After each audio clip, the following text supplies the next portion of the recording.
Olá amigos, amigas, mais uma vez sobre as bênçãos do nosso Pai, de Jesus, dos mentores amigos, da espiritualidade.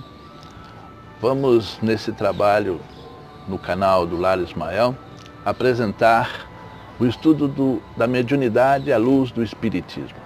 Então é com muita alegria que estamos aqui, agradecendo como sempre pela acolhida, pelo carinho e apoio que temos recebido para esse trabalho humilde, mas que tem conhecimentos maravilhosos para a nossa vida. Então hoje nós vamos falar sobre um tema muito interessante, que é o fluido cósmico universal. Essa matéria, esse estudo, ele nos explica muitas coisas que acontecem no nosso dia a dia. Nós vamos falar de energias, vamos falar de fluidos. Então são essas emanações que nos rodeiam e que nos compõem também, né? Então vamos estudar e espero que vocês gostem. O fluido cósmico universal e seus derivados estão espalhados em todo o universo infinito, criado por Deus, nosso Pai, nosso Criador. Os espíritos confirmaram que a mesma matéria elementar é suscetível de passar por todas as modificações e adquirir todas as propriedades, acrescentando ainda que tudo está em tudo. Isso está no Livro dos Espíritos, livro 1, capítulo 2, na pergunta 33. O fluido universal é a matéria primitiva. Ele está colocado entre o espírito e a matéria, exercendo o papel de intermediário para que o espírito possa atuar de alguma forma sobre ela. Através dos fluidos em suas inumeráveis combinações com a matéria, os espíritos podem produzir uma infinidade de coisas. Ele, sendo o agente de que o espírito se serve, é o princípio sem o qual a matéria permaneceria em perpétuo estado de dispersão e não adquiriria jamais as propriedades da gravidade. O fluido universal, então, é a matéria primitiva. A espiritualidade nos ensina que o nosso universo é composto de 3 elementos principais: a matéria, o espírito e, acima dos 2, Deus. Deus, o nosso Criador, o nosso Pai.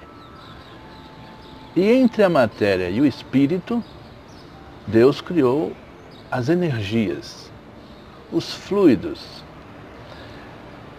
que têm essa finalidade importantíssima de servir de intermediário, ou seja, através dos fluidos, os espíritos, combinando de maneiras diversas, de inumeráveis formas, eles constroem tudo o que nós vemos ao nosso derredor. Tudo aqui é fluido, é energia. Não apenas as invisíveis, mas a matéria. Essa árvore, esse prédio, esse muro, as ruas, a nossa cidade, isso são fluidos, energias condensadas. É um dos estados do fluido, a matéria física. Então, quando você vai fazer um bolo, por exemplo, você manipula diversos ingredientes para chegar àquele resultado saboroso, né? Gostoso, cheiroso, né? Então, assim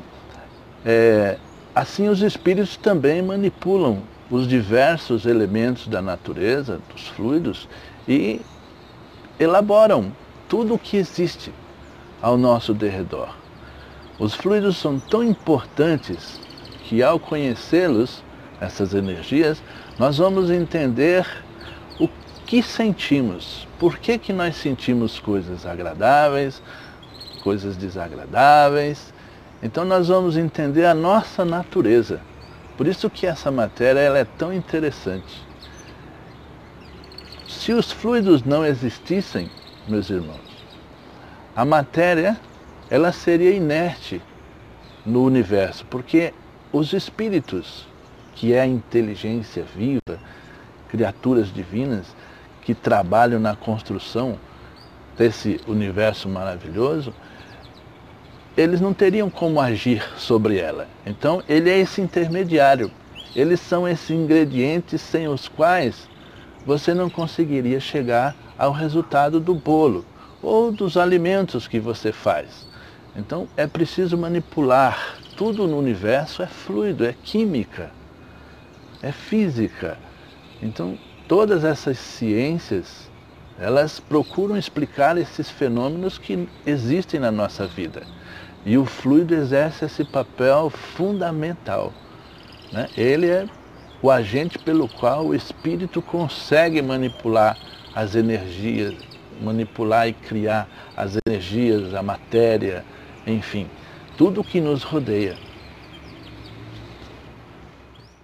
Como princípio elementar universal, oferece dois estados distintos: o de eterização ou de imponderabilidade, que se pode considerar como o estado normal primitivo, e o de materialização ou de ponderabilidade. Então o fluido, ele tem nesses dois estados: o fluido físico, que é o ponderável, aquele que você consegue enxergar, que você consegue ver, pegar, e ele também se apresenta de forma invisível, né? O que é o fluido imponderável. A atmosfera, então, o nosso ar que respiramos, o oxigênio, ele é um fluido imponderável, né? Você não enxerga, mas sem ele você não sobreviveria, não é isso? Os raios solares, por vezes nós conseguimos vê-los, mas em sua maior parte nós sentimos apenas o calor. Nós não enxergamos, mas ele existe. Assim também o fluido elétrico. Então existem fluidos visíveis e fluidos invisíveis. E o ponto intermediário é quando ele é invisível e passa a ser visível, né? Tomemos, por exemplo, o exemplo da água, né? A água, ela apresenta-se em três estados, né? O líquido, o gasoso e o sólido. Então, quando ela está no estado gasoso, por exemplo, na atmosfera, em que ela cai em forma de chuva, ela já transforma-se em líquido e transforma-se num elemento visível. Então, a chuva é visível, as águas são visíveis, né?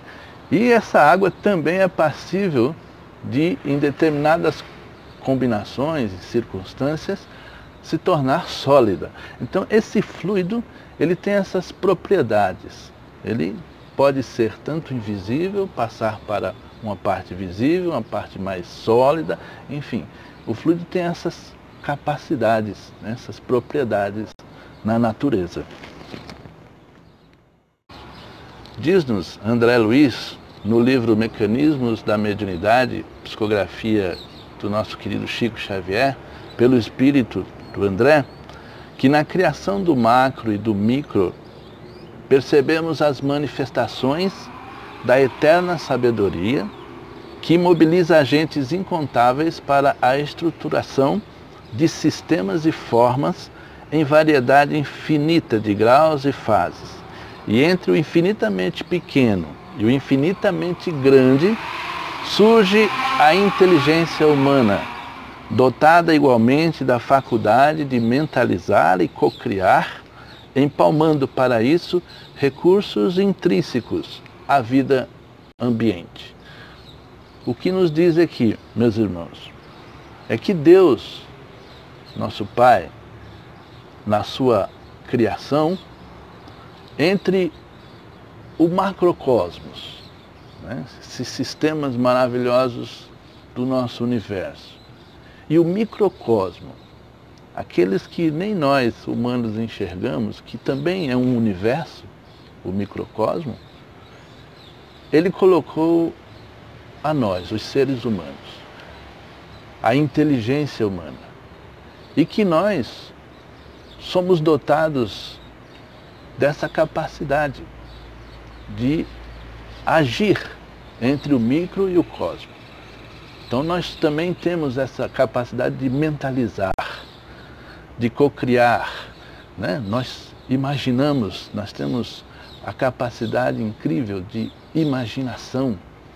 Nós conseguimos perceber à frente, né? Temos essa visão do futuro. Então, assim nós sentimos as nossas necessidades e através dessa percepção nós vamos co-criando com Deus. Nós vamos construindo, nós vamos realizando obras. Então, assim, nós vamos participando do progresso dessa criação divina. Isso é maravilhoso. Outro aspecto interessante, é por isso que a constituição íntima do perispírito, do nosso corpo espiritual, não é idêntica em todos os espíritos encarnados e desencarnados. Com a evolução moral do espírito, seu perispírito se modifica em cada encarnação, tornando-se mais sutil e eterizado. Vejam que maravilhoso isso é. A lei de progresso, ela nos premia. À medida que nós evoluímos moralmente, o nosso corpo espiritual, ele também se eteriza, se torna mais diáfano, mais leve, mais brilhante. É por isso que nós vemos os espíritos superiores apresentarem-se magnificamente.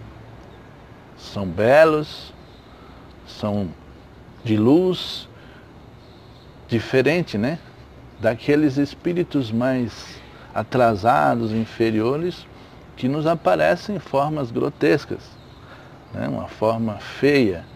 Por quê? Porque moralmente são espíritos atrasados, né? É como se aqui no nosso plano terreno existem as pessoas que se cuidam melhor, cuidam da sua saúde, né? Procuram se alimentar melhor. Então essas pessoas apresentam um aspecto mais saudável, mais bonito, enquanto que aquelas pessoas que não se cuidam, né, como esses nossos irmãos que vivem na dependência química, eles se deterioram, ficam feios. Então, assim, quanto mais evoluído moralmente, mais bonito você fica, né? A gente vê as nossas mulheres maravilhosas se preocupando tanto, né, com a estética, né, se maquiando para se apresentarem bem fisicamente.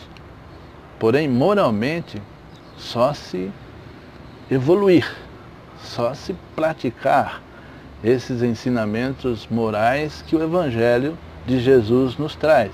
Então, quanto mais caridosa, quanto mais humilde, quanto mais amorosa for a pessoa, mais o seu perispírito se torna leve.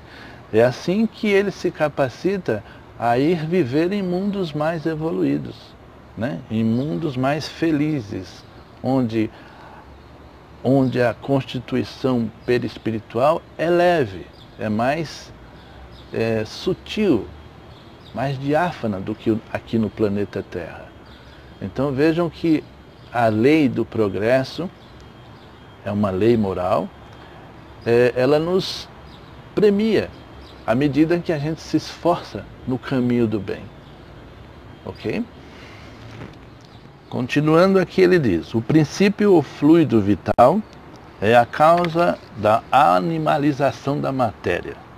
Pode-se dizer que ela é efeito e causa, pois a vida é um efeito produzido pela ação de um agente sobre a matéria. Esse agente, sem a matéria, não é vida, da mesma forma que a matéria não pode viver sem ele. É ele, o fluido vital, que dá vida a todos os seres que o absorvem e assimilam. Está no Livro dos Espíritos, no capítulo 4, nas perguntas 62 e 63. Aqui ele nos apresenta o fluido vital. Então, o fluido vital é um desses derivados do fluido cósmico universal. E o fluido vital, ele existe na natureza, né? É como um elemento químico. Então, o fluido vital é essa energia que vive latente na natureza. À medida que um organismo o absorve, como nós absorvemos o oxigênio, à medida que o organismo absorve esse fluido, ele ganha vida. Isso que dá vitalidade aos organismos, tanto aos vegetais, como aos animais, como a nós, seres humanos. Nós somos vitalizados por esse fluido. Esse fluido, ele é tão importante que quando ele se esvai, nós morremos. O nosso organismo, ele perde a vida, porque ele precisa dessa energia vital. Os espíritos atuam sobre os fluidos espirituais, manipulando-os por meio do pensamento e da vontade. Pelo pensamento, eles imprimem a tais fluidos esta ou aquela direção. Eles os aglomeram, os combinam e os dispersam. Com eles formam conjuntos que tenham uma aparência, uma forma, uma cor determinadas, mudam suas propriedades. É a grande oficina ou laboratório da vida espiritual. Basta ao espírito pensar numa coisa para que tal coisa se produza. Assim como basta modular uma área para que a música repercuta na atmosfera. Vejam que sensacional. Por aqui nós conseguimos compreender como os espíritos são capazes de criar as cidades espirituais, as colônias, para onde, quando desencarnamos, voltamos. E lá onde nos esperam os nossos familiares queridos, aqueles que nos precederam. Então, os arquitetos divinos, como são chamados, eles constroem essas moradas celestiais, essas moradas de regeneração, de recuperação. Lá tem hospitais, tem faculdades, tem praças, tem parques, centros de música, tudo feito por esses engenheiros espirituais através do seu conhecimento, da sua vontade, do seu pensamento. Então, pensou, você plasma, né? Basta a gente querer, ter a vontade de realizar. Para isso, é claro, é necessário que você tenha uma certa evolução espiritual. E também se explica assim nessa manipulação dos fluidos, essa capacidade nossa de pensar e realizar, de, como diz, direcionar os fluidos para cá ou para lá com tal intensidade, manipular esses elementos da natureza. Isso se explica o passe espiritual. Então muitas vezes você vai a um centro espírita e lá chegando você vai receber um passe. É nesse momento que vai acontecer uma transfusão de energias, de fluidos. Fluidos que vêm da espiritualidade maior, passa pelo médium, que é o intermediário, e alcança aquele que está para receber o passe. Então o passe é isso, são fluidos curadores, como ele diz aqui, com propriedades calmantes, relaxantes, fluidos que vêm revigorar, né, com fluido vital, vem revigorar o seu organismo, enfim. É assim que acontece essa prática do passe espiritual. A sua oração, né, quando você irradia o seu pensamento, você irradia fluidos peculiares a você, aqueles que estão na sua aura, aqueles que estão no seu coração, né? Então, através do pensamento, a gente movimenta esses campos energéticos que vão levar aonde a gente idealizar aquilo que desejamos. Então, se você deseja o bem, tenha certeza, né, que aquela pessoa vai receber aquilo que você está mandando. É amor, é paz, é saúde. Então são energias positivas, revigorantes, né? Então é muito importante. E também o lado contrário, né? Às vezes a pessoa deseja o mal, sente ódio e raiva de alguém, também lança pelo espaço sideral energias deletérias, energias negativas que vão causar um certo transtorno, um certo mal para aquela pessoa que você idealizou. Se bem que se a pessoa tiver uma resistência espiritual e moral, ela não vai receber essa carga negativa. Bate e volta para você que pensou mal. Então assim, tem que tomar bastante cuidado. E aqui coisa interessante também, o pensamento dos espíritos pode, pois, modificar as propriedades dos fluidos e esta ação gera consequências de uma importância direta e capital para os encarnados. Os fluidos originalmente neutros, ao se tornarem veículo do pensamento, ficam impregnados das qualidades boas ou más dos pensamentos, que os põem em vibração. Segundo tais circunstâncias, estas qualidades são temporárias ou permanentes, os que os tornam mais especialmente próprios para a produção de determinados efeitos. Então vocês vejam que os fluidos eles vão estar impregnados dos seus sentimentos, né? da sua, digamos assim, da sua vontade. Então se você deseja o bem, se você quer o bem daquela pessoa, esses fluidos vão estar impregnados com esse seu amor, né? Com esse seu sentimento de fraternidade, de carinho, né? Sob o aspecto moral, os fluidos trazem o cunho dos sentimentos exteriorizados de ódio, inveja, ciúme, orgulho, egoísmo, violência, hipocrisia, bondade, benevolência, amor, caridade, doçura. Então vejam que interessante. Os fluidos, eles adquirem os seus caracteres. Então, se você moralmente, né, se você emite fluidos, como dissemos, com amor, a pessoa vai receber esse envolvimento espiritual, vai sentir-se algo agradável, leve, até lembra de você, né? Às vezes você está fazendo alguma coisa ou não, mas de repente você lembra de tal pessoa. Às vezes a pessoa está pensando em você. Então aquela energia, aquele pensamento positivo te alcança e faz com que você se lembre daquela pessoa. Então, sem saber, você está trocando energias com aquele que talvez esteja orando por você. O contrário também, sempre é bom lembrar, aquelas pessoas que pensam com raiva de outra, desejam mal, não tenham dúvida que vai alcançar aquela pessoa com aqueles sentimentos negativos que ela está emitindo, infelizmente. Essa é a parte moral que os fluidos recebem do seu pensamento, de você. E tem um aspecto do lado físico também. Esses pensamentos podem ser excitantes, calmantes, penetrantes, adstringentes, irritantes, suavizantes, soporíficos, narcóticos, tóxicos, reparadores, expulsores.